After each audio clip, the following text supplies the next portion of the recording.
De ideias feitas.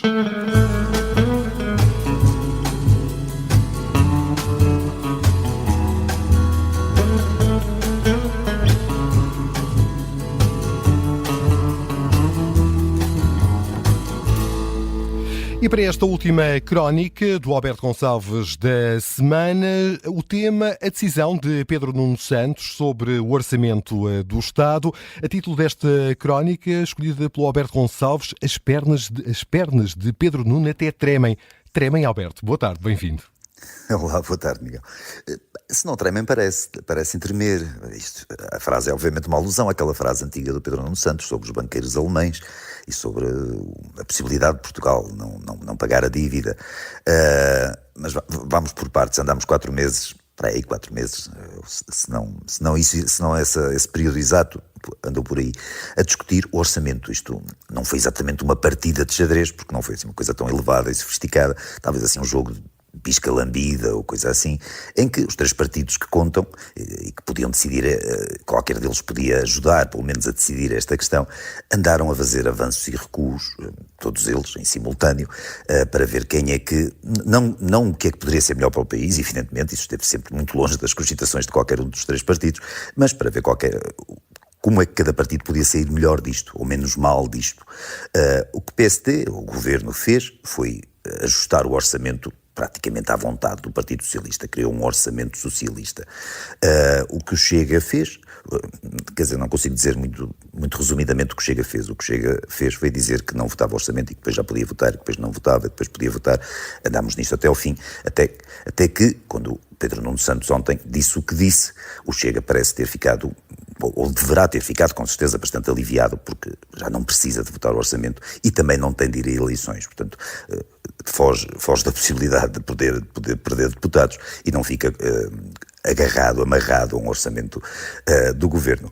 Quanto ao Pedro Nuno Santos, quer dizer, também a perspectiva dele foi no mínimo nebulosa ou dúbia. Ele o tempo todo fez voz grossa, disse até à última hora, disse ontem, que este não é o orçamento do Partido Socialista, embora seja um orçamento socialista, só que o PS hoje é um PS que está muito mais perto da extrema-esquerda, foi isso uma das coisas que se percebeu, não sei se era isso que ele também queria dizer, mas percebeu-se. Agora, este orçamento não é o de Pedro Nuno Santos, não é o do Partido Socialista, disse ele, no entanto, vai votá-lo. Vai votá-lo, vai aprová-lo, vai abster-se. A abstenção foi o que ficou claro, o mais claro naquela intervenção de ontem, que pelo menos vai deixar passar o orçamento, este orçamento, na certeza que não deixará passar mais nenhum, independentemente do que esse orçamento possa ser. De futuro, daqui a um ano o Governo pode fazer um orçamento ao agrado em conluio com o Bloco de Esquerda, e já sabemos que o Pedro Nuno Santos nem assim deixará passar o orçamento. Neste caso deixa passar porquê? Porque as sondagens não estavam assim a ser muito simpáticas, porque havia o risco de, nas eleições, ou ganhar por uma unha negra, o que parecia uma hipótese relativamente remota, ou perder por uma unha talvez de outra cor, o que parecia uma hipótese mais provável. E aí via o seu mandato enquanto secretário-geral do PS terminar muito rapidamente, muito em breve. Isto dá-lhe uma espécie de fôlego, agora é um fôlego que também não permite respirar muito bem. Em princípio, ele poderá continuar a ser o secretário-geral do PS, em princípio é o secretário-geral do PS e será nos próximos tempos. Agora, será que dura até o orçamento, até a discussão do orçamento do próximo ano, o orçamento que ele já garantiu que não aprovará ou que não permitirá a passagem de maneira nenhuma? Tenho dúvidas porque o PS, mesmo antes das declarações de ontem, mesmo antes destes avanços e recuos constantes, o PS já percebeu que com o Pedro Nuno Santos, apesar de todo o seu carisma, que não vai a lado nenhum, ou que provavelmente não vai a lado nenhum, quer dizer, neste país já se viu de tudo, mas não promete levar o PS ao poder, e o PS quer poder, e o PS profundo e superficial e as camadas intermédias estão a borbulhar, a precisar de poder, porque não aguentam estar afastados dele tanto tempo. São poucos meses ainda, é verdade, mas para o PS é muito. O PS é um partido que nas últimas décadas se tornou, 3 décadas, assim, praticamente 3 décadas se tornou o partido de poder em Portugal por natureza. As passagens do PSD pelo governo são exceções, então o PS quer poder, e querendo poder e não vendo grandes possibilidades de lá chegar com Pedro Nuno Santos, não parece que este fôlego do Pedro Nuno Santos lhe dê uma estabilidade. Eu sei que se falou em estabilidade do país, não, a estabilidade que Pedro Nuno Santos quer é a estabilidade dele enquanto líder do PS, não parece que a terá. Agora, entre derrotas e vitórias dos partidos, ou com as vitórias e as derrotas dos partidos, nós podemos muito bem. A verdade é que vamos sair disto com um orçamento totalmente voltado à esquerda ou à centro-esquerda, vá lá, não será a extrema-esquerda, ainda não chegamos a esse ponto, mas temos um orçamento de centro-esquerda num país que precisava, e um orçamento nada reformista, naturalmente, num país que precisava de reformas, precisava de uma visão mais liberal das coisas. Isto não tem nada a ver com a iniciativa liberal, não tem necessariamente a ver, mas precisava de uma visão diferente, e não há uma visão diferente que este orçamento promulga, é mais do mesmo, ao fim e ao cabo.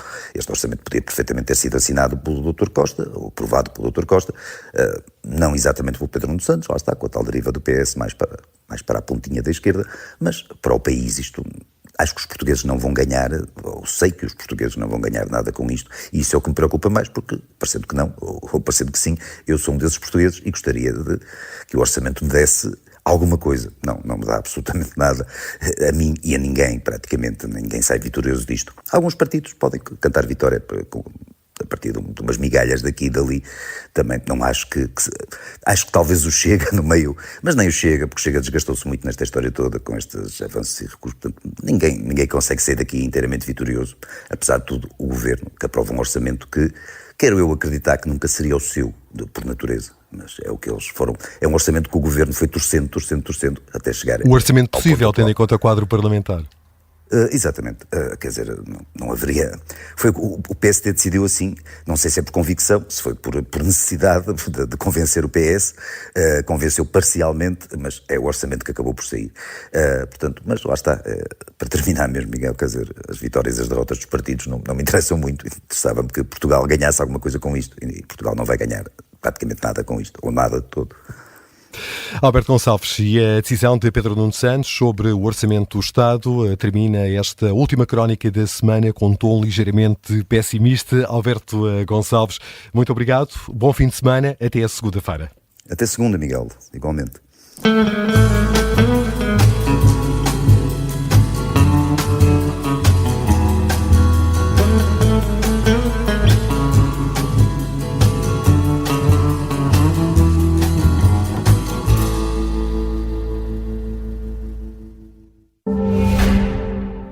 O Ideias Feitas conta com o apoio do Azeite Talismã.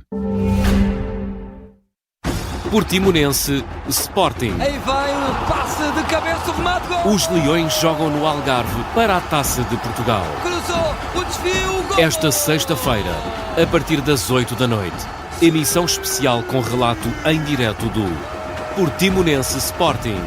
A Taça de Portugal joga-se na Rádio Observador. A Guerra Traduzida. О проведении специальной военной операции. Como noticiam os jornais ucranianos a invasão do próprio país. Este ataque russo é notícia que faz manchete em todos os jornais ucranianos esta manhã. Volodymyr Zelensky promete responder. But the war continues. E que notícias divulga a imprensa estatal russa? O potencial envio de tropas para a Ucrânia pode ser a gota de água entre a Rússia e os países do Ocidente. Na Rádio Observador, traduzimos as notícias dos dois lados do conflito. A Guerra Traduzida, de segunda a sexta, depois das 3 da tarde. E sempre em podcast.